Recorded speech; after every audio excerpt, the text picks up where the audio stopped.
You know why it wouldn't fit in the cage? 'Cause it ain't no more! Steve got angry. Name a big bird that would not fit into the average bird cage. Eagle. How about a big ostrich? A hawk.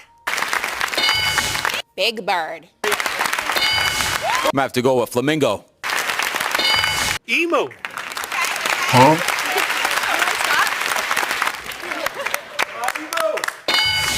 I'm gonna say a chicken.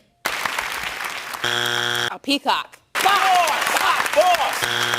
Pterodactyl. That's a bad answer. That's probably the best answer because you know why it wouldn't fit in the cage? 'Cause it ain't no more! The prehistoric, non-existent pterodactyl. What's your answer?